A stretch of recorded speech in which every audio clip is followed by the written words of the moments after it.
ناظرین، اس ویڈیو پر آپ بنے رہیں تاکہ آپ کو ایک ایسی دلچسپ واقعہ آپ کے سامنے رکھنے جا رہا ہوں جو آپ سنیں گے تو واقعی میں آپ کا دل یہ باغ باغ ہو جائے گا اور آپ اپنی ماں سے محبت پر بے قرار ہو جائیں گے۔ ماں کی محبت کو آپ اپنے دلوں میں بسا کر کے رکھیں گے۔ ناظرین، اس ویڈیو پر بنے رہیں۔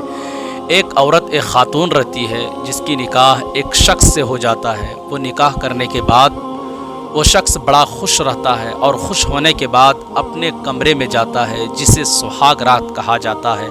اس رات میں کھانا بہت ہی اچھا خوشبودار کھانا اپنے بیوی کے پاس لے کر کے جاتا ہے اور بیوی کو اٹھاتا ہے اور اٹھانے کے بعد کہتا ہے کہ آپ میرے ساتھ کھانا کھائیں، آپ کے ساتھ میں کھانا کھانے کے لیے خواہش رکھتا ہوں۔ وہ خاتون بولتی ہے کہ آپ اپنے ماں کو بھی بلا لو اور ہم لوگ تینوں مل کر کے ایک ساتھ کھانا کھائیں گے۔ وہ نوجوان کہتا ہے کہ میری ماں سو گئی ہے۔ وہ خاتون کہتی ہے کہ آپ کی ماں سوئی نہیں ہے، ابھی جاگی ہے، آپ جائیں اور کہیں وہ آ جائے گی۔ ناظرین اکرام، وہ نوجوان بار بار ان چیزوں کو کہتا ہے کہ میری ماں سو گئی ہے۔ حضرات محترم، اس کے بعد وہ خاتون کہتی ہے، جو پاکیزہ خاتون رہتی ہے، انہوں نے کہتی ہے کہ آپ اپنی ماں کو تو بلا لیجئے۔ وہ نوجوان نہیں بلاتا ہے۔ جب اس کی بیوی بار بار اصرار کرنے کے بعد وہ نوجوان جب نہیں بلاتا ہے تو وہ خاتون ایک یہی بات وہ کہہ دیتی ہے، کہتی ہے کہ میں آپ کے ساتھ نہیں رہوں گا، آپ مجھے طلاق دے دیں تاکہ میں چلا جاؤں۔ ناظرین اکرام، اسی وقت وہ خاتون طلاق لے لیتی ہے اور طلاق لینے کے بعد وہاں سے وہ خاتون چلی جاتی ہے۔ کچھ عرصہ گزرنے کے بعد وہ خاتون بھی شادی کر لیتی ہے اور وہ نوجوان بھی شادی کر لیتا ہے۔ دونوں کی الگ الگ شادیاں ہو جاتی ہے۔ نوجوان الگ شادی کر لیتا ہے، وہ خاتون الگ شادی کرنے کے بعد ایک بہت ہی اچھا اس کو شوہر ملتا ہے جسے وہ ماں کی خدمت کرتا ہے، ماں کی خدمت گزاری رہتا ہے۔ ناظرین اکرام، کچھ عرصہ گزرنے کے بعد لگ بھگ 30 سے 35 سال گزرنے کے بعد وہ خاتون کے یہاں ایک بچہ اس سے جنم دیتا ہے۔ بہت ہی خوبصورت، حسین و جمیل، خوبصورت بچہ رہتا ہے۔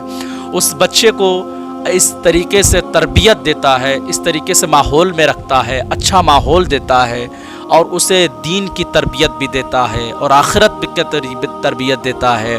وہ خاتون جو ہے، جب عرصہ گزرنے کے بعد اس کے بیٹے نے اس کو حج کے اوپر لے کر کے چلے جاتا ہے اور کہتا ہے کہ ماں چلو میرے ساتھ حج کرنے کے لیے۔ ناظرین اکرام، جب حج کے لیے لے کر کے جاتا ہے، ضعیفی کا عالم رہتا ہے، اس کی ماں اس وقت ضعیفی کے عالم میں رہتا ہے۔ جب کچھ اور آگے بڑھتے ہیں تو کیا دیکھتے ہیں کہ ایک بھکھاری ہے جس کا بال بکھرے ہوئے ہے اور راستہ پر کھڑا ہے، بھیک مانگ رہا ہے۔ وہ عورت بولتی ہے کہ ذرا بیٹا دیکھو، مجھے اتار دو اور دیکھو اس نوجوان کون، یہ بوڑھے کون شخص ہے جو بکھرے ہوئے ہیں، جس کے بال بکھرے ہوئے ہیں، راستے پر بھیک مانگ رہا ہے۔ ناظرین اکرام، اس کی ماں کی بات کو مانتے ہوئے اور وہ نوجوان اپنی بات کو تائید کرتے ہوئے، ماں کی بات کو مانتے ہوئے اس بوڑھے کے پاس چلے جاتا ہے۔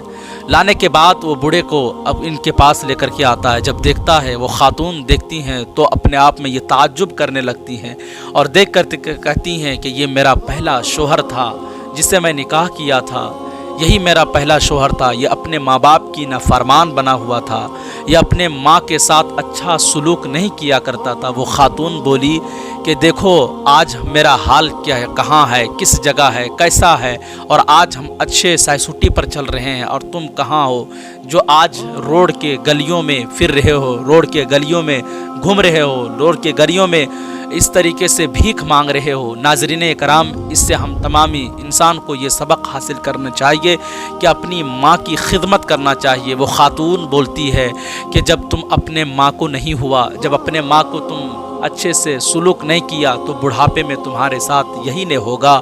اس لیے ناظرین اکرام، وہ خاتون کہتی ہے کہ آج کے بعد ان چیزوں پر غور و فکر کرنی چاہیے اور ہر انسان کو یہی چاہیے کہ اپنے ماں سے محبت رکھے، اپنے باپ سے محبت رکھے، اپنے والدین کے ساتھ اچھا سلوک کرے تاکہ آپ کی زندگی ایسے گزرے، آپ کی زندگی کا ایسے خوشنما رہے کہ آپ تمامی حضرات جب اس دنیا میں رہیں تو آپ کی ماں بھی خوش رہے اور آپ بھی خوش رہیں گے۔ تو ہم ناظرین کو چاہیے کہ اپنے ماں باپ کے ساتھ اچھا سلوک کرے اور اچھے سے اپنی زندگی کو گزارے اور اپنے ماں باپ کو کبھی درد نہ دیں، کبھی رسوائی نہ کریں، کبھی اسے چھوڑے نہ۔ ہم تمامی حضرات کو چاہیے کہ اپنی ماں سے محبت